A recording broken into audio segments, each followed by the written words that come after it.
বিসমিল্লাহির রহমানির রহিম। পঞ্চম শ্রেণীর প্রিয় শিক্ষার্থীবৃন্দুরা, আশা করি তোমরা ভালো আছো।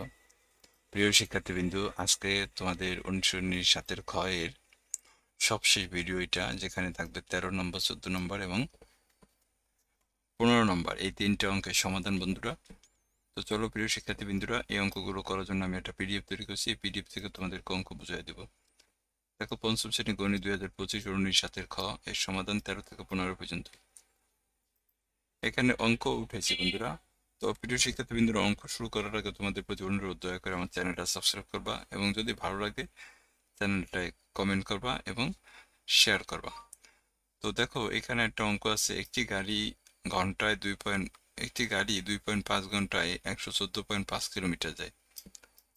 তাহলে গাড়িটি 1 ঘন্টায় কত কিলোমিটার যাবে এটা বের করতে বলছে। আমরা এইভাবে লিখছি, দেখো প্রিয় শিক্ষার্থীবৃন্দু, এখানে যে একটি গাড়ি 2.5 ঘন্টা যায় 114.5 কিলোমিটার, তাহলে একটি গাড়ি 1 ঘন্টায়, যে 1 ঘন্টায় যাইব কম কিলোমিটার, তো কম হলে জানো যে ভাগ হয়। এখন দেখো, এইখানে এই যে 114.5, এখানেও দশমিকের পরে 1 ঘর, 2.5 এখানেও দশমিকের পরে 1 ঘর। আমরা জানি যে যদি উভয় ক্ষেত্রে সমান সংখ্যক ঘর পর দশমিক থাকে, তাহলে আমরা দশমিক উঠায় দিতে পারি। তা এইখানেও যেহেতু 1 ঘর পর দশমিক, আর এইখানেও যেহেতু 1 ঘর পর দশমিক, তাই উভয় পক্ষ থেকে আমরা দশমিকটা উঠায় দিছি বন্ধুরা। তো দশমিকটা উঠায় দিলে এখানে আসে কত, 1145 উপরে থাকে, আর নিচে থাকে কত, 25। এখন যদি তুমি এটা ভাগ করো, দেখো 25 11 ভিতর যায় না, তাহলে এখানে আরেকটা সংখ্যা হলো কত, 114 হয়েছে। তাহলে 25 114 ভিতরে কত, 60 বার যায়। দেখো 60 25 কত, 100। এখানে বিয়োগ করলে কত, 4 থাকে, এখানে থাকে কত, 1। এখন 25 14 ভিতর যায় না, তাহলে এখান থেকে আমরা আর একটা সংখ্যা নামাই। এখন 145 হয়েছে। দেখো 25 145 ভিতর 6 বার দিলে বেশি হয়ে যাব, তাহলে 5 বার দাও। 5 5 25 5 আর থাকে কত, 2। 5 2 10 আর 2 কত, 12। বিয়োগ করলে কত থাকে দেখো তো, এখানে বিয়োগ করলে কত, 5 5 মিলে গেলে 0, হাতে থাকে না, 2 আছে 4 2 এলে। এখন 1 1 মিলে গেলে 0, তা বাম পাশে শূন্য কোনো দাম নেই। 25 কি 20 ভিতর যায়, যায় না, তাহলে এখানে একটা পয়েন্ট দিলাম। দেখো দশমিক দিয়ে এখানে কি করলাম, একটা শূন্য আনলাম। এখন হচ্ছে কত, 200। তা 25 200 ভিতরে কত, 8 বাজেব, 8 25 200। তাহলে দেখো আমাদের কত আইলো এখানে, 45 পয়েন্ট কত, 8 এত কিমি। তাহলে আমরা কি বলতে পারি যে গাড়িটি 1 ঘন্টায় 45.8 কিলোমিটার যায়। এটি ছিল বন্ধুরা আমাদের উত্তর। 13 নম্বর অঙ্ক। 14 নম্বর অঙ্কে কি আছে দেখো, একটি আয়তকার জমির ক্ষেত্রফল 729 বর্গমিটার, এর প্রস্থ 22.5 মিটার হলে দৈর্ঘ্য কত। তা দেখো, এখানে সমাধান দেওয়া আছে কি, আয়তকার জমির ক্ষেত্রফল কত, 729 বর্গমিটার, প্রস্থ কত, 22.5 মিটার। তাহলে আমরা জানি আয়তকার জমির ক্ষেত্রফল নির্ণয় সূত্র কি, দৈর্ঘ্য গুণন কত, প্রস্থ। তাই ক্ষেত্রফল কত, এখানে 729, এই যে ক্ষেত্রফলের নিচে ক্ষেত্রফল লিখছি, দৈর্ঘ্য তো নাই, তাই দৈর্ঘ্যই প্রস্থ কত, 22.5।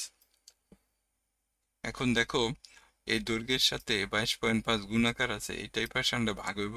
তাহলে 729-এর আমরা 22.5 দিয়ে ভাগ করলে দেখো আমাদের আসে কত, 32.4 আসে বন্ধুরা। এটা ছিল আমাদের 14 নম্বর অঙ্ক। আশা করি তোমরা বুঝতে পারছো। স্ক্রিনশট দিয়ে যদি কোনো বন্ধু নিতে চাও তাহলে নিতে পারো, যে তোমরা লিখবা যে আয়তকার জমির দৈর্ঘ্য কত, 32.4 মিটার। এটি আমাদের উত্তর। তো প্রিয় শিক্ষার্থীবৃন্দুরা, তোমাদের কাছে অনুরোধ, দয়া করে চ্যানেলটা সাবস্ক্রাইব করবা, ভালো লাগলে কমেন্ট করবা এবং ভিডিওটা শেয়ার করবা। 15 নম্বরে দেখো, 3.25 মিটার লম্বা একটা লোহার খণ্ডের ওজন 15.6 কেজি। তাহলে লোহার খণ্ডের প্রতি মিটার ওজন কত। অর্থাৎ এই যে 3.25 মিটার লম্বা লোহার খণ্ডের ওজন 15.6 কেজি যদি হয়, তাহলে 1 মিটার লোহার খণ্ডের ওজন কত, এটা বের করতে হবে। তা আমরা লিখছি, দেখো 3.25 মিটার লম্বা একটি লোহার খণ্ডের ওজন এই যে 15.6 কেজি। তাহলে 1 মিটার লম্বা একটি লোহার খণ্ডের ওজন কম হবে, এখানে দেখো দশমিকের পরে 1 ঘর আর নিচে দশমিকের পরে 2 ঘর। তা আমরা জানি যে যদি দশমিক উঠায় দিতে হয় তাহলে উপরের দশমিকের উঠায় দেওয়ার জন্য নিচে গুণ করতে হয়, আর নিচের দশমিক উঠায় দেওয়ার জন্য উপরে গুণ করতে হয়। তা এইখানে আছে 15.6। তাই এই যে দেখো দশমিকের পরিবর্তে আমি 1 লিখছি, আর দশমিকের পর একটা সংখ্যা তাই একটা শূন্য লিখছি। আবার দেখো নিচে আছে কত, দশমিকের পরে 2 ঘর, তাই দশমিকের পরিবর্তে আমি 1 লিখছি, আর দশমিকের পর দুইটা সংখ্যা তাই দুইটা শূন্য লিখছি। আমি আবারও বলছি যে উপরে নিচে যদি দশমিক সংখ্যা থাকে তাহলে তুমি যদি দশমিক সংখ্যা বাদ দিতে চাও তো অবশ্যই নিচের দশমিক সংখ্যা বাদ দেওয়ার জন্য উপরের সংখ্যার সাথে গুণ করতে হবে, আর উপরের দশমিক সংখ্যা বাদ দেওয়ার জন্য নিচের সংখ্যার সাথে গুণ করতে হবে। তাহলে আমি এখানে দেখো এই নিচেরটা নিচের দশমিক বাদ দেওয়ার জন্য উপরে 100 গুণ দিছি, আর উপরের দশমিক বাদ দেওয়ার জন্য নিচে 10 গুণ দিছি।